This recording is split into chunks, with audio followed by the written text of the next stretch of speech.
11 வயசில் நான் நடிக்க ஆரம்பித்தேன் sir. 1961 was my first stage performance. So அப்போலேருந்து ஐ பீன் ஆர்ட். இன்ஃபேக்ட் நான்லாம் ஸ்டேஜில் ஃபேமஸ் ஆனது நான் காலேஜில் ஃபஸ்ட் இயர் செகண்ட் இயர் படிக்கிச்சு. I was a popular drama artist. Flight 172, Ragasiyam Parama ரகசியம்லாம் போட்டு அப்போவே நான் popular. So it was in the blood. எஜுகேஷனையும் முடிக்கணும்னு ஒரு ஆசை, எது இன்கம்ப்ளீட்டாக பண்ணக்கூடாதுன்னு. பட் என்னோடய மனசு இந்த பக்கம் தான் போச்சு. ஏன்னா 11 வயசுலேருந்து நான் இந்த ட்ரூப்பில் இருந்திருக்கேன்ல. அண்ட் எங்கள் அப்பா இந்த ட்ரூப் ஆரம்பித்தது 52. ஸோ எனக்கு அப்போ 2 வயசு. ஸோ நான் வளர்ந்தது பூரா ஸ்டேஜு நடிப்பு இதிலே தான். ஸோ இதுலேருந்து நான் காலேஜ் படிக்கும்போதே நான் நவகிரகம் படம் பாலச்சந்தர் சாரோடது பண்ணியாச்சு. ஸோ அது வந்து அதுதான் பண்ணியிருப்பேன் ஃபைனலாக. இன்ஃபேக்ட் சொன்னால் நான் 5 வருஷம்லாம் வேஸ்ட் பண்ணேன்னு சொல்லலாம், இன்ஜினியரிங்லையோ எம்பிஏலையோ. ஏன்னா அந்த காலத்தில் வந்து இப்போ மாதிரி சாய்ஸஸ் ஓப்பனாக இல்லை. ப்ராபப்ளி நான் பியூசி முடிச்சுட்டு நேரடியாக ஒரு ஃபாரின் ஆர் பூனா ஆக்டிங் கோர்ஸ் அதெல்லாம் போயிருந்தால் ப்ராபப்ளி இன்னும் பிரமாதமாக கூட வந்திருக்கலாம். பட் அப்போ வந்து ஒரு மிடில் கிளாஸ் பிராமின் ஃபேமிலின்னா ஒன்று இன்ஜினியராக இருக்கணும், இல்லை டாக்டராக இருக்கணும், இல்லை வக்கீலாக இருக்கணும், இல்லை அக்கௌண்டண்ட்டாக இருக்கணும். ஸோ எங்கள் அம்மா ஒரு எஜுகேஷன்ஸ்னால என்னை இன்ஜினியரிங் படிக்கணும்னு ஆசைப்பட்டாங்க. But she also new. நான் படிக்கும்போதே நாங்கள் காலேஜிலலாம் ட்ராமாஸ் போட்டு ரொம்ப பாப்புலராக இருந்தோம். ஸோ நான்லாம் ஃபேம் பார்த்தது 17-18 வயசுலேயே பார்த்தாச்சு. ஸோ அதை அந்த காலேஜ் முடியும் போது எனக்கு மனசு வரலை எங்கேயும் போய் ஒரு டெக்னிக்கல் சைடில். இன்ஃபேக்ட் எனக்கு ஃபாரினில் சான் ஹோசேங்கிற இடம் அமெரிக்காவில் ஒரு யூனிவர்சிட்டி அட்மிஷன் கூட வேண்டான்னு டிசைட் பண்ணேன். I want to be here, continue the art field. அது எனக்கு பிடிச்சது. இன்னொரு சைடு பார்த்திங்கன்னா மக்களோட தலைவிதி என் நடிப்பு பார்த்தாகணுன்னு இருக்குது. என்ன பண்ணுறது? எந்த ஸ்கிரிப்ட் ரைட்டர் கொடுத்தது அப்படியே போட்டால் அது சோபிக்காது. அது வந்து கூட உட்காந்து ஒரு டைரக்டர்னு இருக்கா, டீம் ஒர்க்கு எல்லாம் சேர்ந்து தான் ஃபைனல் ரிசல்ட் வரும். நாடகம் தான் பேஸ். அதனால தான் இவ்வளோ வருஷம் தாக்கு பிடிக்க முடியுது. இல்லைன்னா நடுவில் சினிமாவில் மட்டும் நான் பாப்புலராக இருந்தேன், நடுவில் இங்கே எவ்வளோ பேர் காணாமல் போன மாதிரி நானும் காணாமல் போயிருப்பேன். Nearing 300 movies I would have done. இல்லை தெலுங்கு, மலையாளம், ஹிந்தியில் கூட 2 பண்ணியிருக்கேன். நான் பண்ணாத லாங்குவேஜ்னால் கன்னடம் தான். 300 படத்தோட அனுபவங்கள் சொன்னேன்னா உங்களுக்கு வெப்பில் இடம் பத்தாது, வெப்சைட்டில் அப்படின்னு சொல்ல முடியாது. அது ஒரு டிஃப்ரெண்ட் எக்ஸ்பீரியன்ஸ். நான் வந்து சினிமாவுக்கு போகணுங்கிற எண்ணத்தோடு நான் நினைக்கவே இல்லை. நான் காலேஜ் படிக்கும்போது அப்போ நலந்தானான்னு ஒரு ட்ராமா போட்டோம். அதில் பண்ண ரோலை பார்த்து அப்போ எங்கள் கூட நடிகர் ஸ்ரீகாந்த் நடிச்சிட்டு இருந்தார். அவர் போய் என்னை பற்றி பாலச்சந்தர்கிட்ட சொல்லியிருக்கார். ஸோ அவர் அதே மாதிரி ரோல் இந்த நவகிரகத்தில் வருது, அவன் கரெக்டாக இருப்பான், அவனை கூப்பிடுங்கன்னு சொல்லி போட்டதுனால நான் என்டர் பண்ணேன். அது அப்புறம் அப்படியே பிடிச்சிக்கிச்சு. ஒன்ஸ் ஐ என்டர்ட், ஓகே நமக்கு ஒரு வரவேற்பு இருக்குது ஆடியன்ஸ்லேருந்து தெரிஞ்ச உடனே அது அப்படியே டெவலப் பண்ணிட்டு எங்கள் நாடகத்துக்காக நான் ஷூட்டிங்க்கு ஜாஸ்தி. ஏன்னா ஷூட்டிங்கில் வந்து எப்போது ஹீரோயினை தானே டான்ஸ் ஆட கூட்டின்னு போவான். காமெடியன் எங்கே அழிச்சுன்னு போவான்? காமெடியன் மேக்ஸிமம் போகிறது பல்லாவரம் தான் அழிச்சுன்னு போவாங்க. ஹீரோயினுக்கு தான் அந்த சான்ஸ் எல்லாம். பட் நாடகத்துக்கு நாங்கள் எல்லா ஊரும் போயிருக்கேன். இப்போ நான் அந்த லிஸ்ட்டு சொன்னேன்னா கிட்டத்தட்ட வேர்ல்டு மேப் மாதிரி இருக்கும். எங்களோட ஃபஸ்ட்டு நாங்கள் ஃபாரின் போனது மலேசியா, சிங்கப்பூர், அதுக்கப்புறம் சிலோன் போயிருக்கோம். தென் அமெரிக்கா எங்கள் ட்ரூப் மட்டும்தான் 10 தரம் போயிருக்கோம். We have traveled 10 times to America. England போயிருக்கேன், பாரிஸில் ட்ராமா போட்டிருக்கேன், நார்வேயில் போட்டிருக்கேன் ட்ராமா, சுவிட்சர்லாண்டில் ட்ராமா போட்டிருக்கேன், டென்மார்க்கில் போட்டிருக்கேன், அப்புறம் ஆஸ்திரேலியாவில் ட்ராமா போட்டிருக்கேன். நீங்கள் சொல்லிவிட்டு அவங்க பேங்காக் போட்டிருக்கேன், கல்ஃப் எல்லா ஏரியாஸ்லேயும் போட்டாச்சு. அண்டு சமீபத்தில் 2 யாருமே போகாத 2 இடம் இந்த லாஸ்ட் 1 இயரில் we were able to achieve. Nairobi, east Africa இருக்கு இல்லையா, அங்கே நாடகம் போட்டோம். அண்ட் இந்த வருஷம்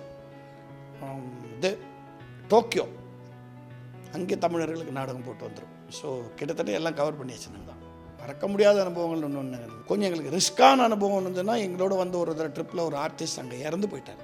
ஸோ அதை சமாளிக்கிறது எங்களுக்கு ஒரு பெரிய ஒரு ஷாக்கிங் அனுபவமாக இருந்தது. அது மறக்க முடியாது, மறக்க வேண்டிய ஒரு அனுபவம், பட் மறக்க முடியாத அனுபவம். அது அந்த மாதிரி ஒரு நெகட்டிவ் ரியாக்ஷன் அது மாதிரி ஒரு தரம் ஆச்சு. பட் மற்றபடி அங்கே மக்களோட அன்பு, அவங்க எங்களை ஆதரிக்கிற விதம் இல்லை தமிழ் ஆடியன்ஸ் தான். ஏன்னா நாடகம் தானே, அதனால் தமிழ் ஆடியன்ஸுக்கு தான் போடுவோம்.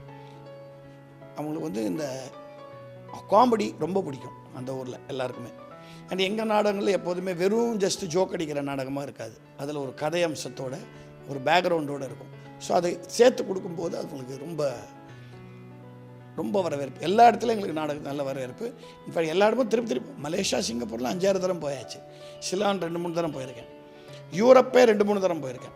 America 10 times. இப்போ நைரோபி திருப்பி போகிறேன். கல்ஃபு திருப்பி போகிறேன். கல்ஃப் ஏரியா, கல்ஃபில் வந்து துபாய், மஸ்கட், பஹ்ரைன், தோஹா எல்லா இடத்துலையும் போட்டிருக்கோம். ஸோ மக்கள் வந்து டெஃபினட்டாக அது யார் அண்ட் நாடகம் பார்த்துட்டு இப்போ சமீபத்தில் இந்த 5-6 வருஷத்தில் என்ன ஒரு அனுபவம் கிடச்சதுன்னா, யங்ஸ்டர்ஸ் நிறையா வந்து அங்கே நாடகம் பார்த்துட்டு, நாடகத்தில் இவ்வளவு விஷயம் இருக்கா, நாங்கள் சும்மா வேஸ்ட் பண்ணிட்டு இருக்கோம் டைம் சினிமா பார்த்துட்டுன்னு சொல்கிற அளவுக்கு எங்களை நாடகத்தை ரசித்தாங்க. அதுதான் ஒரு மறக்க முடியாத அனுபவம். அண்ட் இப்போ சமீபத்தில் அமெரிக்காவில் நான் என்ன பண்ணியிருக்கேன்னா, 13 பேர் அங்கே போகிறது கஷ்டன்றதுனால ஷிகாகோங்கிற ஒரு இடத்துல திரிவேணின்னு ஒரு சின்ன நாடகக்குழு இருந்தது. அவங்க என்னோட சேர்ந்து நடிக்கணும்னு ஆசைப்பட்டாங்க. எனக்கு அது ஒரு ரிஸ்க்காக பட்டுது முதல்ல. பிகாஸ் இங்கே நம்ம செட் பண்ணுறது என்னுடைய வேவ் லெங்க்த்தில் இருக்கிற ஆர்டிஸ்ட்டு. ஸோ இந்த திரிவேணி குரூப்பால் ஈடு கொடுக்க முடியுமான்னு நினைக்கும் போது அவங்க ரொம்ப ஆஃபர் பண்ணாங்க. சார், ஒரு தரம் எங்களுக்கு சான்ஸ் கொடுங்க, உங்கள் எக்ஸ்பெக்டேஷனுக்கு வரலன்னா நாடகத்துக்கு ஒரு நாள் முன்னாடி கூட நீங்கள் கேன்சல் பண்ணால் பரவாயில்லன்னு. சரி, அது ஓகே. ஒத்திகை எப்படி பார்த்துக்க முடியும்? இங்கேன்னா எங்கள் குழு டெய்லி வந்து நாங்கள் ஒத்திகை பார்த்துக்கிறோம், நாடகம் போடுறோம். அங்கே எப்படியா பண்ணுவீங்க என்ன? இல்லை நீங்கள் ஸ்கைப்பில் பண்ணலாம். நாங்கள் இப்போ technology has improved so much இல்லையா? ஸோ ஸ்கைப்லேயே ரிஹர்ஸ் பண்ணி அங்கே பக்காவாக ஒரு 10 பேர் நாங்கள் ட்ரெயின் பண்ணி வச்சுருக்கோம். ஸோ இப்போ நான் அமெரிக்கா போகிறோம், நான் மட்டும்தான் போகிறேன். இப்போ நான் சமீபத்தில் போட்டு நீங்கள் கேள்விப்பட்டிருப்பீங்க, ரொம்ப ஹிட்டான நாடகம், என்னுடைய பழைய நாடகத்தை திருப்பி போட்டு பண்ணியிருக்கேன். பரீட்சைக்கு நேரமாச்சு, கேள்விப்பட்டிருக்கீங்க இல்லையா அதை பற்றி? ஸோ அந்த நாடகம் ரொம்ப பாப்புலராக போகிறது. சினிமாவாக வந்து கூட அதான் ஒரு வைரமுத்து சார் நாடகத்தை பார்த்துட்டு அவர் சொன்னது என்னென்னா, ஒரு நாடகம் சினிமாவாகிறது சாதாரணம், அதை திருப்பி நாடக மேடை கொண்டு வந்து அதையும் ஹிட் ஆகிறது UAA YG மகேந்திரா ட்ரூப்பால் தான் முடியும்னு பெருமையாக பேசினார் 61வது ஷோவில். அந்த நாடகத்தை அங்கே போக போகிறேன். அதுக்கு ஒரு 5-6 பேர் அங்கே ஏற்கனவே ட்ரெயின் பண்ணியாச்சு. ஸோ அது ஒரு புது அனுபவம், ஆக்டிங் வித் தெம். அது ரொம்ப இன்ட்ரெஸ்டிங்காக இருக்குது அவங்களோட சேர்ந்து பண்ணுறது. பிகாஸ் ஏன் நம்ம டேலண்ட், அங்கே இருக்கிற டேலண்ட் எக்ஸ்போஸ் பண்ணணுன்னு. இப்போ அது வந்து எல்லா கண்ட்ரீஸ்லேயும் அந்த மாதிரி பண்ணலான்னு ஒரு சின்ன ஐடியா வச்சுருக்கேன். ஸ்கைப்புன்னு சொன்னேன் இல்லையா, ஸ்கைப் வந்திருக்கு, இன்னும் என்னென்னமோலாம் வந்திருக்கு. அதுக்கு தாய்ப்பாலுக்கு என்ன பண்ணுவீங்க, அங்கே தானே போயாகணும். அந்த மாதிரி நாடகங்கிறது அதை வந்து அசைக்க முடியாது. நான் எவ்ரி டைம் அமெரிக்கா போச்சு ப்ராட்வேயில் அவங்களோட மியூசிக்கல்ஸ் பார்ப்பேன். அது ரொம்ப பிரம்மாண்டமாக பண்ணுறாங்க. காரணம் என்னென்னா, அங்கே வந்து ஒரு 1.5 வருஷம் 2 வருஷம்லாம் சேர்ந்தாப்பில் ஒரு நாடகத்தை போடுறாங்க. மக்கள் நாடகத்தை விரும்பி போய் பார்க்குறாங்க, அவங்கள்ட்ட டேஸ்ட் இருக்குது. இங்கே வந்து கொஞ்சம் டிஸ்ட்ராக்ட் ஆகிட்டாங்க எல்லோரும். இப்போ வந்து யாரும், நான் ரொம்ப நாளாச்சு 2 பேர் தலை நிமிந்து பேசி பார்த்தேன், எல்லாம் இப்படி தான் இருக்காங்க எல்லோரும். அந்த டெக்னாலஜி இங்கே வேறு மாதிரி ஆகி போச்சு தவிர, அங்கே அவங்க தான் அட்வான்ஸ் ஆனது. இருந்தாலும் அவங்க அந்த பேசிக் நாடகத்தை மறக்கவே இல்லை. இப்போ நான் சொல்கிறது வெறும் பிரம்மாண்டமாக நாடகம் போடுறான் அதனால தான் அங்கே கூட்டம் வருதுன்னு அது மட்டும் இல்லை. ப்ராட்வேலேயே 2 டைப் ஆஃப் நாடகங்கள் இருக்குது. இந்த மாதிரி மியூசிக்கல்ஸ்னு லயன் கிங், பியூட்டி அண்ட் பீஸ்னு கிராண்டாக சினிமா மாதிரி பண்ணுறது இருக்குது. அதெல்லாம் நாங்கள் பண்ணுறோம் இல்லையா, சிம்பிளாக செட்ஸ் வச்சு சோஷியல் தீம்ஸ், அதுவும் இருக்குது. அதுக்கும் கூட்டம் போகுது. அது வந்து இங்கே இந்தியாவில் இப்போது ஒரே ஒரு இடத்துல தான் அது சென்னையை விட ரொம்ப பாப்புலராக இருக்குன்னா மகாராஷ்டிராவில் இருக்குது. Marathi theatre is very popular. ஏன்னா அந்த மராட்டி லோக்கல் பீப்புளுக்கு நாடகம் தான் பிடிக்கும். இங்கே வந்து வர வர சினிமாவே ஓட மாட்டேங்குதே. எந்த சினிமா சமயம் ஓடிது இந்த வருஷத்தில் சொன்னீங்கன்னா 2 படத்தை சொல்கிறாங்க. திருப்பி எத்தனை படம் வந்திருக்கு, எத்தனை படம் வந்தது பேர் உங்களுக்கு தெரியுமா? ஸோ அது மக்களுக்கு பிடிக்கணும் பேஸ். அது அந்த விதத்தில் பார்த்தா அட்லீஸ்ட் இங்கே மெட்ராஸ் இன்னொரு 20 நாடக குழுக்கள் இருக்குது. வருஷம் முழுக்க நாங்கள் நாடகங்கள் போட்டுகிட்டே இருக்கோம். நிறைய நாடக விழாக்கள் நடந்துகிட்டே இருக்குது. நீங்கள் மியூசிக்கை கூட இங்கே அப்படி சொல்ல முடியாது. டிசம்பரை விட்டால் ஏது மியூசிக் மெட்ராஸில் என்ன, இந்த டிக்கெட் கொடுத்து இதெல்லாம் பார்க்கணுங்கிற ஆசை வந்தால் இன்னும் நிறைய பேர் வருவாங்க. ஏன்னா அதை ப்ரொஃபஷனாக எடுத்துக்க முடியும். இப்போ நாடகத்தை ப்ரொஃபஷனாக எடுத்துக்க முடியல, அதான் காரணம். நகைச்சுவை நாடகங்கள் எதுவும் கிடையாது. நகைச்சுவை எல்லாத்துலேயும் இருக்குது. சமூக நாடகங்களும் எல்லாமே இருக்கணும். வெறும் நகைச்சுவை நாடகங்கள்னு 2 ஹவர் ஜோக் அடிச்சுட்டு போகிறதுக்கு நம்ம வந்து ஆனந்த விகடன் குமுதம் படித்தா போதும். அதுலேயும் ஒரு கருத்து இருக்கணும். இப்போ நீங்கள் என்னுடைய லைஃப் ஸ்டைலில் நான் பார்த்த மிகப்பெரிய காமெடி படம் காதலிக்க நேரமில்லை. ஆனால் அதுலேயும் ஒரு மெசேஜ் இருக்குது இல்லையா. அந்த அவ்வளோ கலாட்டா படத்தில் கூட நிலைமைக்கு மேலே வாழ பார்க்காதேங்கிறதான மெசேஜ். ஸோ எல்லா சமூக நாடகங்களையும் இங்கே நகைச்சுவை இருக்குது. சரித்திர நாடகங்கள் இப்போ போடுறது கஷ்டம் தமிழ்நாட்டில். ஏன்னா செலவு ஜாஸ்தியாகும். அது மனோகர் சார் அந்த பீரியடோடு அது போயிடுச்சு. அது பெரிய வருத்தத்தக்க விஷயம் தான். இப்போ திருப்பி சில பேர் அதெல்லாம் ரிவைவ் பண்ணுறாங்க. கொஞ்சம் சந்தோஷமாக இருக்குது பார்க்குறது. நம்மளால் அது முடியாது. ஏன்னா முதல்ல அந்த தமிழ் பேச தெரியணும். நிஜமாகவே நான் சுவாசிக்கும் சிவாஜி தான் அது. எனக்கு வந்து பட்டை கட்டின குதிரை மாதிரி. நான் அவருக்கு மீறி யாரையும் நடிக்கினா ஒத்துக்கவே மாட்டேன். அது யார் கோச்சிக்கிட்டாலும் எனக்கு அதை பற்றி கவலை இல்லை. மற்ற எத்தனையோ பேரை நான் ரசிப்பேன். பட் அவர் தான் பெஞ்ச் மார்க். இப்போ வந்து எத்தனையோ அவதாரங்கள் நம்ம இருக்குது. ஆனால் மகாவிஷ்ணு தான் மூலங்கிற மாதிரி எனக்கு சிவாஜி தான் மூலம். ஸோ நான் 61 நான் நடித்த முதல் நாடகத்தை வந்து பார்த்து என்னை ஆசீர்வாதம் பண்ணவர். ஸோ அப்போலேருந்து எனக்கு அவர் மேலே ஒரு மோகம். அதுக்கு காரணம் இருக்குது. சும்மா பிளைண்டாக நான் சிவாஜி ரசிகன் கிடையாது. சில சமயம் அவர் பண்ண படங்களை நான் கிரிட்டிசைஸும் பண்ணியிருக்கேன், அவர்கிட்டே பண்ணியிருக்கேன். நான் உலகத்தில் பார்த்ததில் சிவாஜி மாதிரி வெரைட்டி பண்ணக்கூடிய நடிகர்கள் விரல் விட்டு எண்ணக்கூடிய 1 or 2 பேர் தான் பார்க்கலாம். அவர் பண்ண வெரைட்டி யாருமே இது வரைக்கும் பண்ணலை. அதாவது சமூக படங்களில் சில பேர் பிரமாதமாலாம் பண்ணியிருக்கலாம். அவனுக்கு சரித்திர வேஷம் போட்டால் பார்க்குறதுக்கு பஃபூன் மாதிரி இருப்பான். சரித்திர வேஷம் போட்டவனுக்கு பேண்ட் சூட் போட்டான்னா வெயிட்டர் மாதிரி இருப்பான். ஆனால் சிவாஜிங்கிற ஒரு மனிதனுக்கு மட்டும்தான் எந்த வித வேஷம் போட்டாலும் அவருக்கு சூட் ஆகும். அதை பண்ணியிருக்காரு. அதனால தான் நான் அவருடைய மிகப்பெரிய ரசிகன். அண்ட் நேச்சுரலி அவர் கூட அப்படியே இருந்ததுனால அவரோட படங்களில் மேக்ஸிமம் நான் அவர் படம் தான் பண்ணியிருக்கேன். நான் ஒரு ரஜினி சார் படம் ஒரு 10-12 படம், அவர் கமல் அந்த மாதிரி 15 பண்ணியிருப்பேன். பட் சிவாஜி சாரோட நான் 33 படம் நடிச்சிருக்கேன். ஸோ அது எனக்கு அவர் ஹீஸ் பார்ட் ஆஃப் மீ. அதான் அதெல்லாம் யோகாலாம் ஒன்றும் பண்ணுறதில்ல சார். மனசை சுத்தமாக வச்சுருந்தேன், அவ்வளோதான். நிறைய பேர் என்ன கேட்பாங்க, நீங்கள் எப்படி இன்னும் பார்க்குறதுக்கு அதே மாதிரி இருக்கீங்கன்னு. ஒரே ஒரு எண்ணம் தான், உங்கள் ஒர்க்கை பண்ணிக்கிட்டே மென்டலி ஆக்டிவாக இருந்துட்டு அடுத்தவனுக்கு தீங்கு நினைக்காமல் இருந்தால் you will be happy person. What is the secret of your ஏஜ்னு சொன்னால் அதுதான். நம்ம எல்லோரும் மாதிரி காந்தி மாதிரி எல்லோரும் இருக்க முடியாது. எல்லாருக்கும் நன்மையை பண்ணிக்கிட்டு எல்லோரையும் போய் கட்டி பிடிச்சிக்கிட்டு அதெல்லாம் பண்ணிகிட்டு இருக்க முடியாது. நீங்கள் உங்கள் வேலையை பண்ணிக்கிட்டே போய் உங்களால் அடுத்த ஒரு ஜீவனுக்கு எந்தவித ஆபத்தோ இல்லை உங்களால் ஒரு தடையோ இல்லாமல் you are not hurting any one அப்படின்னு ஒரு லைஃப்பை லீட் பண்ணாலே யூ வில் பி ஹாப்பி. இதை தான் நான் ஃபாலோ பண்ணுறேன். நான் யோகா எல்லாம் பண்ணுறதில்ல, வாக்கிங் போவேன், அதெல்லாம் போவேன், அவ்வளோதான். அப்படியே ஸ்போர்ட்ஸ் எல்லாம் நான் ஆடினேங்க. பட் எல்லா ஸ்போர்ட்ஸ்லேயும் இன்ட்ரெஸ்ட் உண்டு எனக்கு. எனக்கு main mental activity stage and acting, ஃபிலிமாக இருக்கட்டும் டிவியாக இருக்கட்டும். ஸோ அந்த க்ரியேட்டிவ்னஸ் கீப்ஸ் மீ யங், அவ்வளோதான். மாடர்ன் சினிமா அன்ஃபார்ச்சுனேட்லி கொஞ்சம் கண்டென்ட்டில் நிறைய குறையிற மாதிரி எனக்கு ஒரு ஃபீலிங். எல்லோரையும் கவர் பண்ணுற கண்டென்ட். பட் டெக்னிக்கலாக modern cinema is on par with world cinema, நம்ம தமிழ் சினிமா. அண்ட் நான் ஒரு 2-3 யங் டைரக்டர்ஸோடு இப்போ நிறையா படங்கள் பண்ணிகிட்ருக்கேன், ஒரு 6 படங்கள். அவங்களாம் பார்க்கும்போது ரொம்ப ஆச்சரியமாக இருக்குது, எந்த அளவுக்கு டெக்னிக்கலாக மாஸ்டர் பண்ணியிருக்காங்க, விதவிதமாக ஸ்டோரி சொல்கிறாங்கன்னு. பட் என்ன இருந்தாலும் அந்த 70s 80s இருந்த அந்த எமோஷ்னல் கண்டென்ட் கொஞ்சம் குறையிறதுங்கிறது தான் என்னோடய ஃபீலிங், வேறு எதுவும் இல்லை. அதனால தான் ஜாஸ்தி படங்கள் போக மாட்டேங்குது. நீங்கள் ஓடுற படங்கள்லாம் பாருங்கள், நல்லா இப்போ இந்த படம் ஓடிச்சு, திடீர்னு பீட்சான்னு ஒரு படம் ஓடுதுங்கிறாங்க, இப்போ நடுவில் கொஞ்சம் பக்கம் காணுங்கிற ஒரு படம் ஓடுதுன்னு சொல்கிறாங்க. அதெல்லாம் பார்த்தீங்கன்னா சக்ஸஸ்ஸு காரணம் not just the technical value, not just the performance or not just songs. அது ஒரு எமோஷ்னல் கண்டென்ட் இருக்கும். பார்க்குற ஆடியன்ஸுக்கு அங்கே ஏதோ ஒரு 1 or 2 கேரக்டர்ஸ், இந்த மாதிரி ஒருத்தர் நம்ம பார்த்துருக்கோமே லைஃப்பில், அந்த ஐடென்டிட்டி வந்தால் அந்த படம் கண்டிப்பாக சக்ஸஸ் ஆகும். அந்த ஐடென்டிட்டி இல்லாமல் படம் வந்ததுன்னா ஓடாது. இப்போ நீங்கள் சமீபத்தில் வந்ததில் பார்த்ததை கூட நீங்கள் சக்ஸஸ் ஆகிற படம் பார்த்தீங்கன்னா ஏதோ ஒன்று தங்களை பக்கத்து வீட்டில் இருந்தவனை இல்லை அவன் மனசில் நினச்சி ஃபேண்டசைஸ் பண்ணது அதான் இருக்கும், அதுதான் ஓடும். நான் டெக்னிக்கலாக பிரமாதமாக கொடுத்துட்றேன், ஆனால் நான் சொல்கிறது யாருக்குமே புரியாதுன்னா சத்தியமாக ஓடாது. அதுதான் நான் பார்க்குறேன். பட் தி யங் டைரக்டர்ஸ், இப்போ நான் ஒர்க் பண்ணுற ஒரு 4-5 பேரை, நான் ஒரு 6 படம் பண்ணிகிட்ருக்கேன் இப்போ, புது படங்கள். ஆனால் இப்போ நான் காமெடி ரோல்ஸ் பண்ணுறதில்ல, கேரக்டர் ரோல்ஸ் தான் பண்ணுறேன். ரொம்ப இன்ட்ரெஸ்டிங்காக டீல் பண்ணுறாங்கல்ல. அண்ட் இதில் எல்லாமே கிட்டத்தட்ட எமோஷ்னல் கண்டென்ட் நல்லாயிருக்கு. கலாச்சார சீரழிவுன்னு ஏன் நம்ம சொல்லணும், காலத்துக்கு ஏற்ற மாதிரி மாற்றிக்கிறோம்னு சொல்லணும். கலாச்சாரம் மட்டும்தான் சீரழிஞ்சிருக்கா? அரசியல் சீரழிலையா? எல்லாமே சீரழிஞ்சிருக்கு.